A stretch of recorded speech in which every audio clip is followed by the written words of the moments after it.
All right, let's jump right in. Today we're exploring a really fascinating idea that feels more relevant than ever. In an age ruled by AI, how do we get back in touch with the physical world? How do we get our hands dirty again, but with a little help from technology?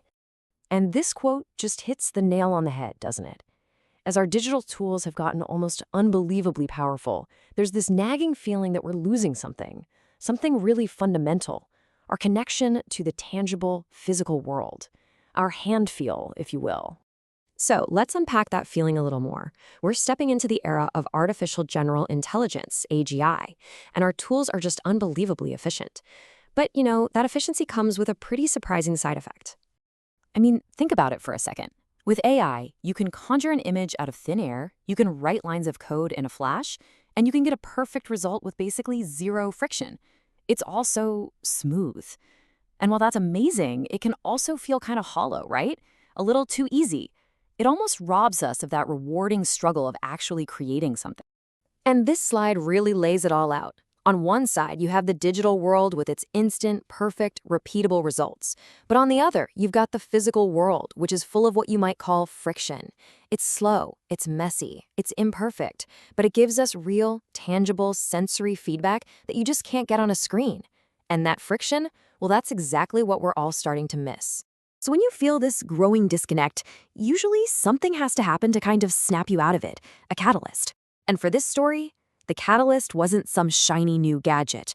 Nope, it was something old and broken. And here it is.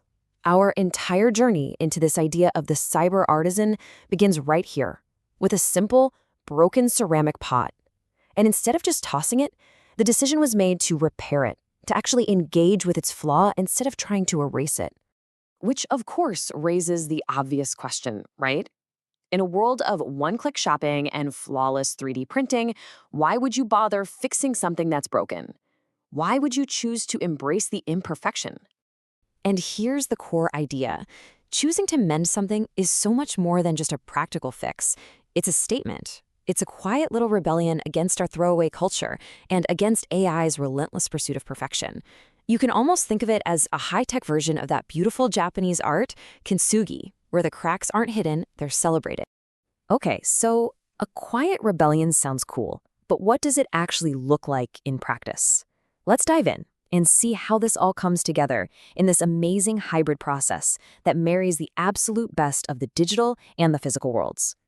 And here you have it, the workflow of what we're calling the cyber artisan. It's really like a four-step dance. You start in the real world, you jump into the digital world to design, and then you bring it all back into the physical to finish it with your own two hands. So, step one is all about digital capture. You take a 3D scanner and the real-world damage, that ugly crack in the pot, gets transformed into data. It becomes this beautiful, almost magical point cloud on the screen, which is basically a 3D map made of millions of little dots. The physical flaw is now a digital asset we can play with. Now we get to the AI part. But here's the twist. Instead of asking the AI to create a perfect, seamless patch that would make the crack disappear, the goal is the opposite. You ask it to design irregular patches, something that actually honors the break. It becomes this fascinating creative conversation where you're guiding the AI to complement the imperfection, not just erase it. For step three, or back in the physical world, that digital design is used to make a mold, and then molten metal is poured in. This is that incredible moment where the abstract design on your computer becomes a real, solid object you can actually hold, with all the beautiful, unpredictable qualities of a real material. And finally, we have what is arguably the most important step, the mindful manual polishing. This is where the human touch is everything. It's all about that pure physical feedback. The sound of the sandpaper, that sha-sha-shang, the warmth you feel from the friction on your fingers, the pure satisfaction of watching that metal slowly start to shine. This is that moment of reconnection.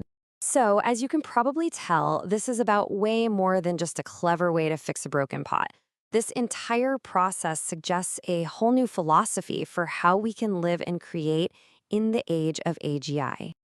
And that brings us to this core concept of this cyber artisan. Now, this isn't a job title you're going to see on LinkedIn. It's a mindset. It's about using technology as an extension of our own bodies, where the ultimate goal isn't just the thing you make, but the rich, subjective experience of human perception and touch that you get along the way. So why does all this matter? Well, first, it gives craft a whole new purpose.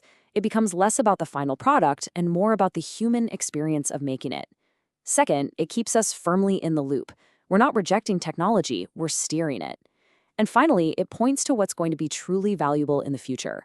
In a world saturated with AI-generated content, the rarest, most precious commodity will be uniqueness that has a real, personal, human warmth to it.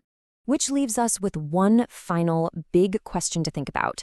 As our world gets more and more automated, more and more smooth, finding ways to engage with that messy, imperfect, and wonderful tangible friction might be more important than ever.